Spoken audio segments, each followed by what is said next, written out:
Muy buenas noches, soy Raimundo Tenorio y me da mucho gusto darle la bienvenida a Cuentas Claras, un programa diseñado pensando en usted y enterarle de lo que acontece en el mundo de la economía, las finanzas, las bolsas y los mercados. Para mantener como siempre una comunicación cercana a usted, escuchar y leer sus comentarios, le compartimos nuestras redes sociales de la Agencia Mexiquense de Noticias para que nos siga en Facebook y en Twitter, @AMX Noticias y @Raimundo Tenorio. Además de recomendarle que si quiere estar informado permanentemente, ahora puede descargar el código QR que aparece en la pantalla, el cual lo llevará a nuestro sitio web de AMX Noticias.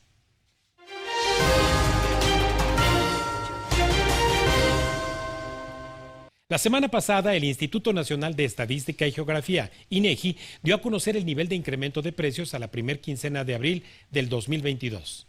Tanto en México como en Estados Unidos, los niveles de inflación rebasan cualquier cifra histórica, al menos de los últimos 20 años. Y tanto Banco de México como la Reserva Federal de los Estados Unidos han sido cuestionados acerca de si van tarde en las medidas de ajuste monetario que a ellos corresponde implantar para contribuir a detener el alza de precios. Pero ¿quién mejor para analizar y explicarnos este fenómeno y otros más que el maestro Francisco Javier Gutiérrez Guzmán, a quien usted ya conoce como Paco Economía? Bienvenido, Paco. ¿Cómo estás, Raimundo? Mucho gusto, muchas gracias por invitarme. Al contrario, te agradezco mucho. Y bueno, pues el agudo análisis que tú cotidianamente haces desde Inteligencia FG, bueno, tiene mucho que ver justamente con evaluar la política monetaria para poder contener, entre otras cosas, la demanda de dinero. ¿Por qué no nos platicas por qué en este análisis que haces calificas de que ya van muy tarde los bancos centrales, el de Estados Unidos y el de México? ¿Cómo no, Raimundo? Sí, mira, en mi percepción digamos, de experiencia de analista de política monetaria de muchos años ya, he caído en cuenta de que la política monetaria influye en dos niveles. Uno es el nivel, digamos, directo, llamémosle así, en donde, pues, la restricción a la liquidez o la expansión de la liquidez tiene influencia directa sobre pues la cantidad de dinero en la economía y por lo tanto sobre la estabilidad de precios. Ese es un nivel de influencia de la política monetaria, la propia exceso o escasez de liquidez. El otro nivel en el que influye la política monetaria es a nivel de expectativas. Cuando los bancos centrales se percibe que tienen una alta influencia, una alta capacidad de actuación y de oportunidad en la instrumentación de su política monetaria, genera más confianza en los agentes económicos en que efectivamente el Banco Central va a poder estabilizar los precios, independientemente de la cantidad de dinero de liquidez que hay en la economía. Entonces, estos dos niveles de influencia interactúan todo el tiempo. Y lo que ha estado pasando es que los bancos centrales pues han mantenido un exceso de liquidez muy, muy grande.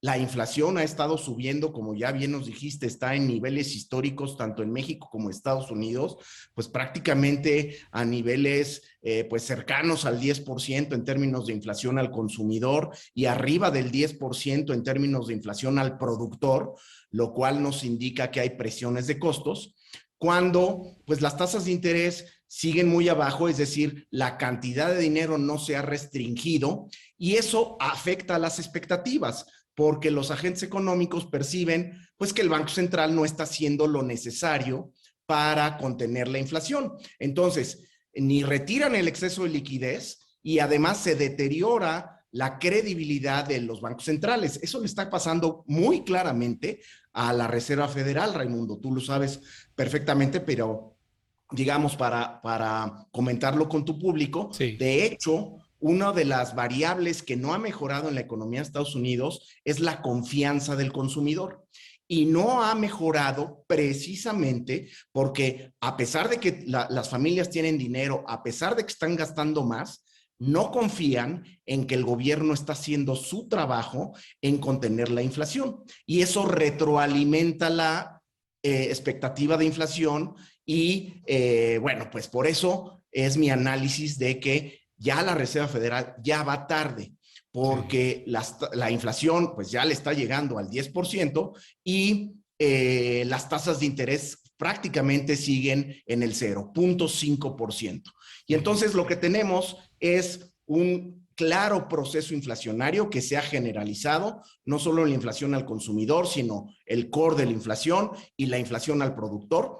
Y la situación es igualmente grave en México, con un componente adicional. No solo, digamos, la inflación es muy alta, no solo el exceso de liquidez no se ha retirado por completo, y las tasas de interés son todavía relativamente bajas, tenemos tasas de interés reales negativas, sino que la credibilidad del Banco Central se está francamente en entredicho.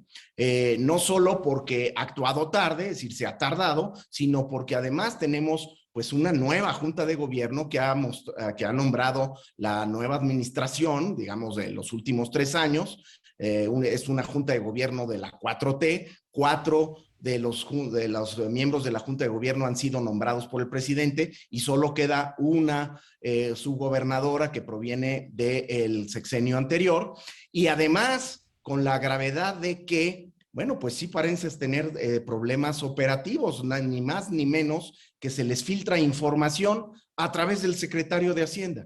Entonces, la credibilidad del Banco Central se está perdiendo porque va tarde, porque no se percibe que esté haciendo lo correcto, ni con la fuerza, ni con la velocidad que debiera, pero además pues estamos en una situación en donde pues la interacción del secretario de Hacienda adentro de las juntas del Banco Central y pues, digamos influyendo en la toma de decisiones, pero además filtrando información, pues es francamente muy grave en términos de la credibilidad. Entonces, la inflación ya está muy alta, las tasas de interés todavía son relativamente bajas en México y muy bajas en Estados Unidos, y van a tener los bancos centrales que hacer un esfuerzo muy grande en Estados Unidos, creo que allá lo van a lograr, pero en México mucho más grande, cuando en México pues la efectividad de la política monetaria es menor que en Estados Unidos porque el sector financiero tiene relativamente poca penetración, es decir, cada vez que se suben las tasas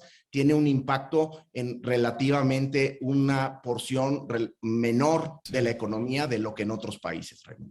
Paco, desde luego que también lo que ha afectado en el entorno externo y también en el ambiente interno son también las expectativas de crecimiento económico. Y el Fondo Monetario Internacional hizo un ajuste a las expectativas globales de crecimiento económico y particularmente las de México. Ahora que este próximo viernes se dé a conocer el valor promedio del Producto Interno Bruto, ¿qué esperar, Paco? ¿Continuaremos en este ciclo recesivo?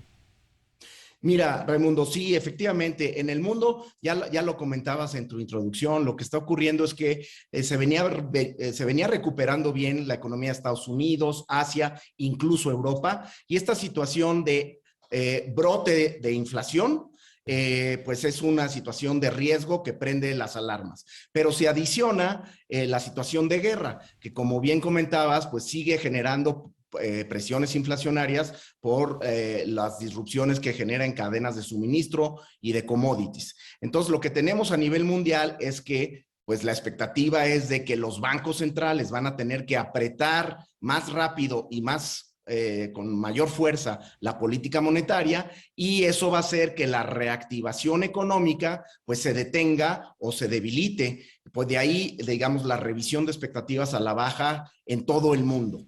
Y en México, Raimundo, lo que tenemos es, además de esto, pues factores internos que influyen. Una administración que está proponiendo cambios legales que significan la estatización de la economía, y eso genera un deterioro muy importante a nivel de expectativas en el empresariado, a nivel de inversión, y en el consumidor, que es quien gasta todos los días en sus necesidades.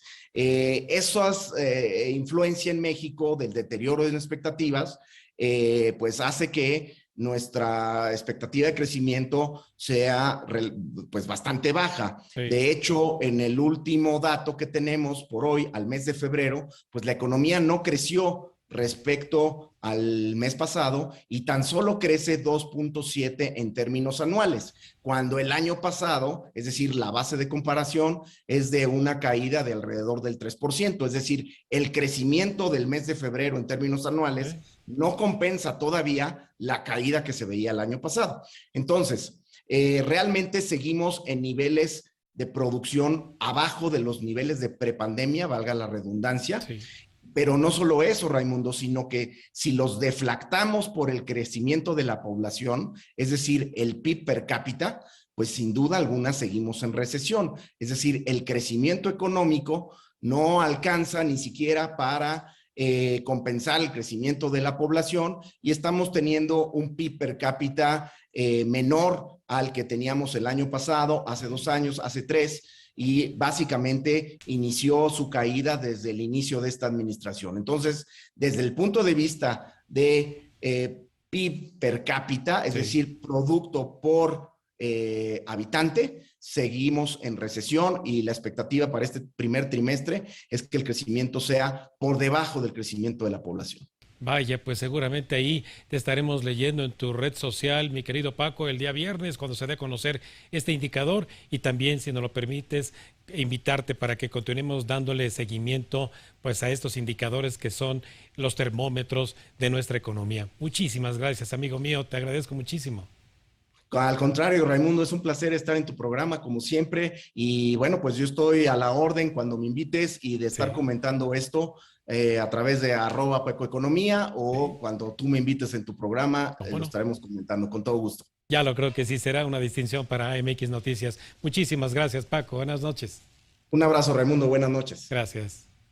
Bueno, pues ahí lo tiene. Los desafíos para estabilizar los precios finales al consumidor y las expectativas de crecimiento serán todo un reto en este 2022, que ya casi llega a su 4º trimestre, tal y como acabamos de escuchar en la voz autorizada de Paco Economía. Vamos a un breve corte y regresamos con más cuentas claras aquí en la Agencia Mexiquense de Noticias.